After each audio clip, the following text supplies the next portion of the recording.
샬롬 샬롬 샬롬 샬롬 샬롬. 하나님 사랑합니다. 여러분 주 안에서 사랑합니다. 오늘 에스겔 30장 1절에서 26절 그들이 나를 야훼인 줄 알리라, 이런 내용으로 함께 말씀의 은혜를 나누십니다.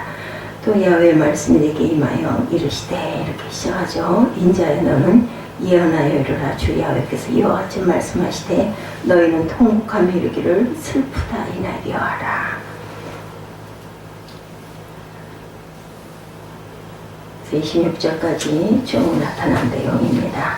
에스겔서는 그들이 나를 야훼인 줄 알리라는 말씀이 23번이나 강하게 말씀하고 있고, 오늘 본문 30장에서는 4번 말씀하고 계십니다. 야훼라는 뜻은 스스로 존재하는 자라는 의미입니다. 성경에서 야훼라는 말은 구약에서만 6823번 정도 나오지만 나는 스스로 있다라는 말은 출애굽기 3장 14절에 딱 한 번 나오고 있죠. I am who I am. 우리가 참 이 말씀을 굉장히 좋아합니다. 하나님은 어제나 오늘이나 영원히 동일한, 변치 않는 분이시죠. 오늘 본문에는 애굽의 역사를 이야기하고자 하는 것이 아니라 애굽을 심판하시고 멸망시키신 분이 누구인가 하는 내용입니다. 여러분에게 하나님은 어떤 존재이신가? 만약에 우리가 애굽 사람들처럼 하나님이 누구신지를 모르고 살아간다면 내 생명이 끝나는 날에, 아니면 세상이 심판당하는 날에, 그때서야 하나님이 누구이신지를 분명하게 알게 될 것입니다. 여러분에게 하나님은 어떤 분이십니까? 하나님은 어떤 분이십니까? 여러분에게 예수 그리스도는 또는 어떤 분이십니까? 우리의 구세주이시죠. 생명을 구원하신, 영생의 은혜를 주신 그러한 구속자, 두 분 다 하나님이십니다. 이 땅에서 사는 동안만 내가 필요로 하는 그런 분을 믿고 있지는 않은가? 그렇지 않죠. 영원한 세계에 더욱더 귀하게 강하게 필요한 분이십니다. 주관하고 계시는 하나님, 어제나 오늘이나 영원토록 생사화복을 주장하고 계신 하나님을 분명히 깨닫고 진실된 믿음을 가지고 살아가는 지혜로운 저와 여러분 되시기를 주님의 이름으로 축복합니다. 첫 번째, 야훼 날이 가까웠도다가 우리 함께 합독했지만, 야훼의 말씀이 또 내게 임하여 가라사대 인자야 너는 예언하여 이르라. 주 야훼의 말씀에 너희는 통곡하며 이르기를 슬프다 이날이여 하라. 그날이 가까웠도다. 야훼 날이 가까웠도다. 구름의 날일 것이요 멸국의 때이라 때이로다. 애굽에 칼이 임할 것이다. 애굽에서 살육당한 자들이 엎드러질 때 구스에 심한 근심이 있을 것이며 애굽의 무리가 옮겨오며 그 가지가 헐릴 것이요. 애굽에 임하는 심판을 야훼 날이라고 강조하고 있는 것은 곧 애굽의 심판은 하나님의 주권으로 행하여질 것이라는 그러한 의미입니다. 1절에 보면 그날은 슬픈 날이 될 것이다, 이렇게 말씀하시죠. 2절에는 야훼 날이라고 하시면서 구름의 날이라고 하였고 멸국의 때라고 하였습니다. 그 심판의 날이 어떤 날인지 4절에서 9절까지 구체적으로 언급하고 있습니다. 4절에 보면 전쟁으로 인해 사람들이 살육을 당하고 창은 무너지고 애굽 사람들은 모든 재물들을 다 빼앗기게 될 것이다. 5절에 구스, 붓, 룻 같은 나라들도 애굽과 함께 심판받을 것입니다. 애굽을 의지했던 동맹국인데 이런 동맹국 나라들까지 하나님은 심판하시겠다. 구스, 붓, 룻. 붓은 생각이 나는데 붓이나 룻은 이 나라가 있다는 것은 우리가 흔하게 듣지 못하던 그런 나라입니다. 하나님의 심판날에 강대국 애굽이 동맹국들에게 아무런 도움이 되지 못하였죠. 6절에 보니 나 야훼가 말하노라. 애굽을 붙들어주는 자도 엎드러질 것이요. 8절에는 그 모든 돕는 자를 멸할 때에 그들이 나를 야훼인 줄 알리라. 9절도 염려 없는 구스까지 애굽의 재앙의 날과 같이 심판하시겠다, 이렇게 말씀합니다. 다시 말해서 애굽은 물론이고 애굽을 의지한 자들까지 철저하게 심판하시겠다는 거죠. 당시 애굽이나 주변 국가들은 바벨론이 드로를 멸망시키고 이스라엘을 멸망시키고 모든 국가들을 무섭게 점령해 보고 있다는 소식을 아마 들었을 것입니다. 그런데 에스겔 선지자를 통해서요, 이 말씀이 주어진 때는 언제인가? 20절에 보면 제11년 1월 7일이라고 하였어요. 29장의 말씀을 주신 때는 에스겔 29장 1절에 보면 저 11년 10월 12일 야훼 말씀 내게 임하여 가라사대. 그러니까 같은 그 1년 전이죠. 1년 전 10월입니다. 이때는 남유다 야위긴 왕이 바벨론에 잡혀온 지 10년째 되던 해라는 그런 뜻입니다. 그러므로 그때는 BC 587년, BC 586년 즉 11년 4월 9일에 예루살렘이 멸망했으니까 불과 6개월 전입니다. 그런데 본문 30장은 제 11년 2라고 했으니까 11년이라고 했으니까 예루살렘의 멸망받기 불과 3개월 전이 됩니다. 애국 사람들이나 주변 국가들 사람들은 이웃나라 남유다의 전쟁 소식을 모두 다 듣고 있었던 것이죠. 그리고 에스겔 선지자가 선포하는 이 말씀도 들었을 것입니다. 그날이 슬픈 날이 될 것이고 살육의 날이 될 것이고 근심의 날이 될 것이고 모든 재물을 빼앗기게 될 것이고 사막처럼 황무케 될 것이고 그날에 비로소 그들이 하나님 야훼인 줄을 알게 될 것이다. 이런 말씀을 들었을 것입니다. 그런데 그들은 에스겔 선지자가 선포하는 이 말씀을 귀담아 듣지 않습니다. 오늘 본문의 말씀은 애국과 그 주변 국가들의 심판 날을 말씀하고 있지 않고 애국은 세상을 의미한다고 말씀하죠. 그러므로 하나님 오늘 이 말씀을 통해서 세상이 심판받을 것을 선포하고 있고 애국을 의지한 국가들처럼 세상을 의지한 자들이 당할 심판을 말씀하고 있는 것이다. 먼 옛날 역사 이야기를 기록해 놓은 게 성경책이 아니고 오늘날 세상이 당할 심판을 알고 있는 사람은 과연 얼마나 될까? 예수를 믿지 아니한 자들은 당연히 믿지 않겠지만 교회를 다니고 예수를 믿는 사람들도 설마 그런 일이 있겠어? 이런 생각들을 아니란 생각을 많이 하게 됩니다. 마지막 때에 대한 무지한 그러한 사람들이 많죠. 우리는 준비해야 되겠죠. 아예 그런 말씀을 믿지 않고 성경에 분명하게 기록되어 있는 무슨 그런 일이 있느냐 이런 식으로 생각하는 사람들도 많습니다. 하나님은 사랑의 하나님인데 무슨 소리를 하는가 이렇게 생각하죠. 이스라엘 백성들도 그랬습니다. 이단들이 많이 나타나죠. 절대로 그런 거짓 예언자들이 많았습니다. 절대로 망할 일은 없어. 이렇게 얘기를 해서 그 말을 다 믿고 싶어 했죠. 하나님은 사람의 하나님은 맞는데 그런 하나님의 사랑을 올바로 깨달아야 되겠죠. 자식이 나쁜 짓을 하는데 그 자식을 혼내지 않고 잘한다 할 부모는 어디에도 없습니다.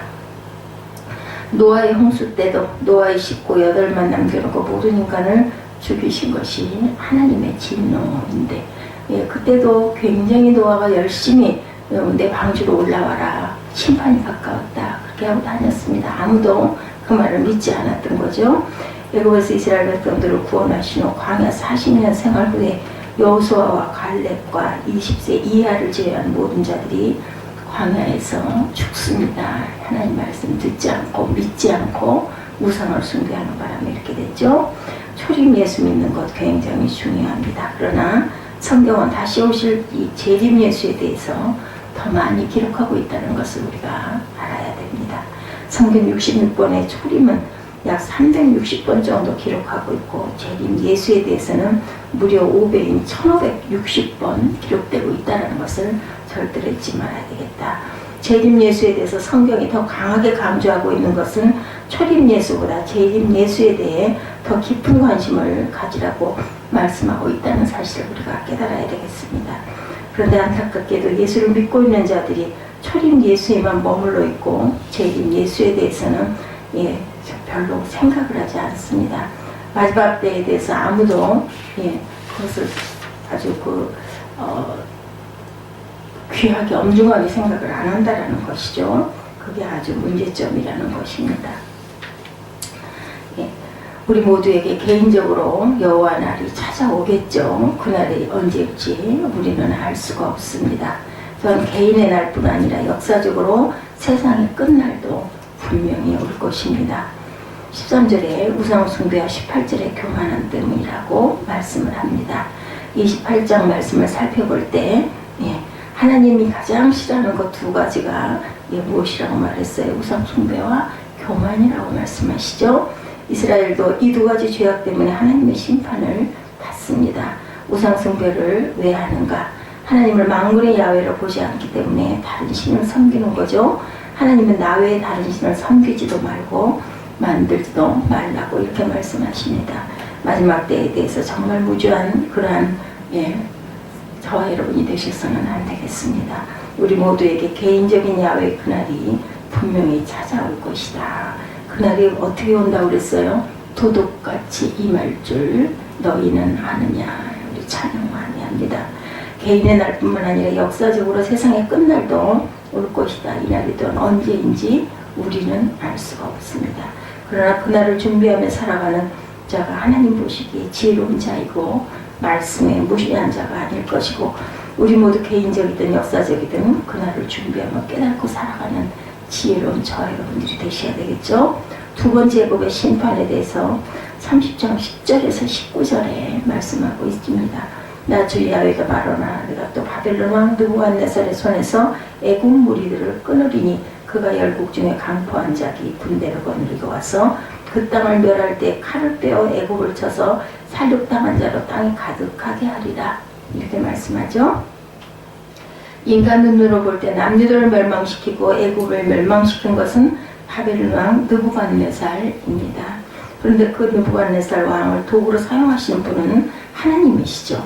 하나님은 에스겔 선지자를 통해서 이러한 사실을 미리 가르쳐 주셨지만 무지하고 어리석은 자들의 눈에는 바벨론 세력만 보입니다. 무지한 자들 눈에는 바벨론 왕 느부갓네살의 잔인한 모습만 보였죠. 오늘날도 다룰 바가 없습니다. 영적인 세계를 볼 줄 모르고 육적인 세계만 보일 수밖에 없다는 사실을 우리가 깨달아야 되겠다. 긴장해야 되겠습니다. 성경은 이런 자들에게 영적 소경이다 이렇게 얘기를 합니다. 마태복음 23장 26절에 소경된 바리새인아 너는 먼저 인을 깨끗이 하라.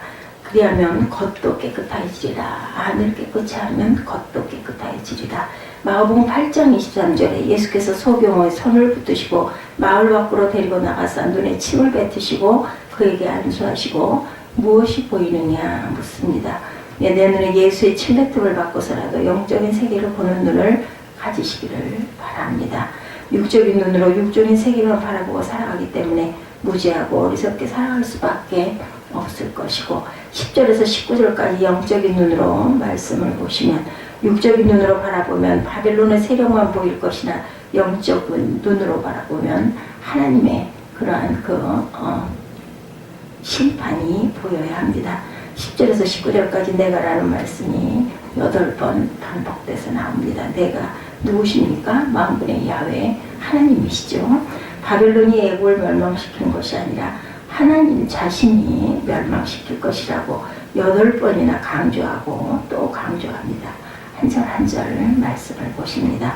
10절부터 내가 바벨론 왕 느부갓네살의 손으로 애굽 무리를 끊으리니 12절에도 내가 그 모든 강을 말리우고 그 땅에 악인의 손을 팔겠으며 13절에도 내가 그 우상들을 멸하며 신상들을 녹 가운데 끊으며 14절에 내가 바드로스를 황목해 하며 소안에 불을 일으키며 노를 공문하며 15절에 내 분노를 애굽으로 경고한 성신에 쏟고 16절에 내가 애굽에 불을 일으키리니 18절에도 내가 애굽 멍에를 꺾으며 그 교만한 권세를 그 가운데서 그치게 할 때에 19절에도 이와 같이 내가 애굽을 공문하리니 그들이 나를 야훼인 줄 알리라 하셨다 하라. 누가 애굽을 초토화시키겠다는 것인가? 왜 애굽을 이렇게 무섭게 심판하신 것일까? 13절에 우상숭배와 18절에 교만함 때문이다 이렇게 말씀합니다. 28장 말씀을 살펴볼 때 하나님이 가장 싫어하는 것 두 가지가 우상숭배와 교만이다 이렇게 말씀을 하시죠. 에스겔 이스라엘에도 이 두 가지 죄악 때문에 하나님의 심판을 받았습니다. 우상숭배는 하나님을 만군의 야훼로 보지 않고 다른 것을 섬기는 것이 바로 우상숭배입니다. 우상숭배를 하는 이유는 좀 더 잘 살고 싶어서, 더 풍요하고 싶어서, 그죠? 우상숭배자는 자기 자손 3, 4대까지 죄값을 갚겠다라고 말씀을 합니다. 교만도 왜 인간이 교만해지나 하나님을 두려워하지 않기 때문에 교만해지죠. 하나님을 두려워하지 않는다는 것은 곧 하나님의 살아계심을 믿지 않는 불신앙적인 모습입니다. 교만하면 반드시 악해진다는 사실을 우리가 명심해야 됩니다.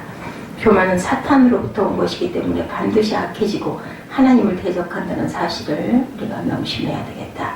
하나님은 교만한 자를 대적하실 때 겸손한 자에게는 은혜를 주신다 이렇게 말씀을 합니다. 당시의 사람들은 강력한 애국이 멸망당한다는 말을 믿을 수가 없었죠. 그러나 하나님은 우상 숭배와 교만한 애국을 멸망시키겠다라고 작정을 하셨죠. 오늘날도 이 세상에 불심판을 받아서 완전히 사라질 것을 믿는 사람들이 거의 없을 것입니다. 그런 일은 없을 거야 이렇게 생각하죠.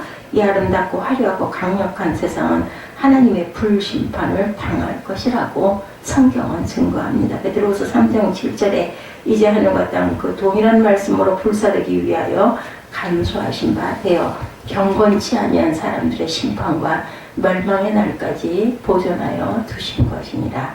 베드로후서 3장 10절에 그러나 주의 날이 도적같이 오리니 그날에는 하늘이 큰 소리로 떠나가고 체질이 뜨거운 불에 풀어지고 땅과 그 중에 있는 모든 일이 드러나리로다. 에스겔 선지자가 하나님의 예언의 말씀을 전하여도 믿지 아니했던 것처럼 오늘날도 똑같이 사람들은 이 세상이 멸망할 것을 믿지 않습니다. 예수를 믿고 있는 자들조차 성경에 기록된 말씀을 믿지 않고 있죠.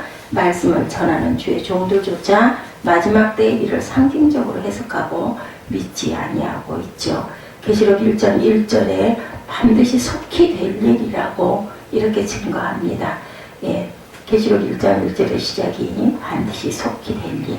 애굽이 반드시 멸망하듯이 마지막 때의 심판도 반드시 있을 것이라는 그런 것이죠. 진실을 예수 그리스도를 믿고 있다면 마지막을 준비하는 그런 지혜로운 저와 여러분들이 되셔야 되겠습니다.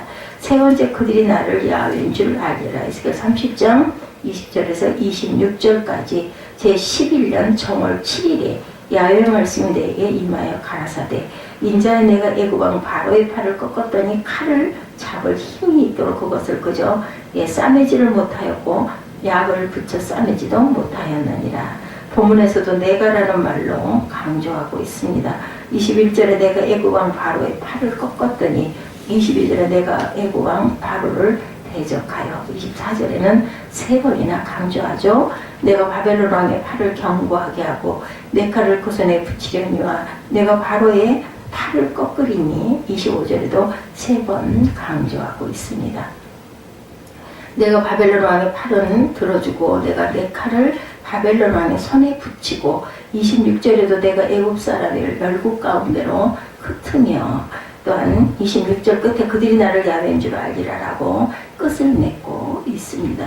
26절에도 그들이 나를 야훼인 줄 알리라라고 끝을 맺는데 30장 속에 그들이 나를 야훼인 줄 알리라는 말씀이 또한 네 번이나 강조가 되고 있죠. 8절, 19절, 25절, 26절에 강조합니다. 이제 그들이 하나님이 야훼인 줄 알겠다라는 것인가. 심판을 당하고 나서야 하나님이 진정한 유일신이구나 하게 된다라는 그런 내용입니다. 성경이 왜 이런 말씀을 기록하고 있는지를 우리가 깨달아야 되겠습니다. 다시 말하면 너희는 애국 사람들처럼 되지 말라는 거예요. 경고를 계속 하시는 거죠. 다시 재차 말한다면 심판을 당하고서야 하나님이 진정한 신하는 산을 깨달는 어리석고 무지한 그러한 너희들이 되지 말아라. 계속 말씀하시죠. 감옥에 들어가 본 사람은 아마 거의 없습니다. 그런데 들어가 보신 분들은 자기 죄를 지어서 감옥에 간 것이 아니라 어렸을 때 누구나가 교도관으로 근무했는데 가끔 심부름을 갔는데 여자 죄수들이 갇힌 감옥을 구경을 많이 하신 분들의 말씀입니다. 감옥에 갇히면 대부분 사람들이 자신의 죄를 뉘우치고 이 세상에 나가면 다시는 죄를 짓지 않겠다고 다짐을 한대요. 그렇다고 감옥에서 나올 수 없는 거죠.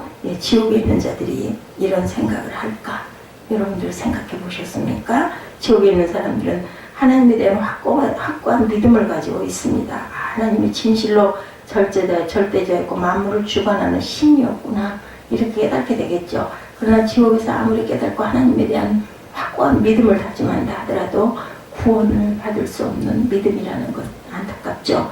다시 말해서 심판 후에 아무리 하나님에 대해 깨달은다 할지라도 기회가 없습니다. 애국 백성들처럼 이스라엘 백성들처럼 심판을 당하고서야 하나님의 존재를 깨달은 어리석고 무지한 저와 여러분이 되시지 말아야 되겠죠.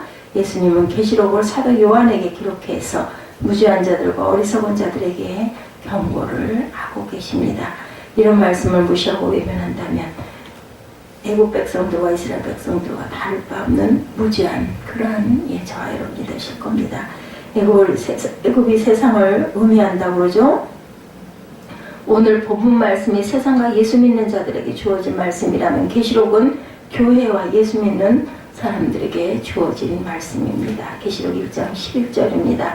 가로되 너 보는 것을 책에 써서 에베소, 서머나, 버가모, 두아디라, 사데 빌라델비아, 라오디게아 7교회에 보내라 하시기로 진실로 내가 예수 그리스도를 믿고 있는 사람이라면 마지막 때에 되어질 일에 대해서 반드시 알아야 할 의무가 있고 전해야 할 의무가 있다는 것을 우리가 명심해야 됩니다. 계시록은 알아도 되고 알지 아니해도 되는 말씀이 아니죠. 계시록에 나온 7교회에 주어진 동일한 말씀은 곧 책망과 칭찬과 상급이 있고 반드시 이기는 자가 되리라는 것과 또한 어때요? 귀 있는 자는 성령의 교회에게 하시는 말씀을 들어라. 이 말씀을 우리가 잊지 말아야 되겠습니다. 성령이 하시는 말씀을 듣고 여러분들 신앙생활을 하고 계십니까? 성경은 초림 예수보다 재림 예수를 5배나 강조하고 있다는 것을 우리가 잊지 말아야 되겠죠. 히브리서 6장 1, 2절에 또한 강하게 말씀하십니다.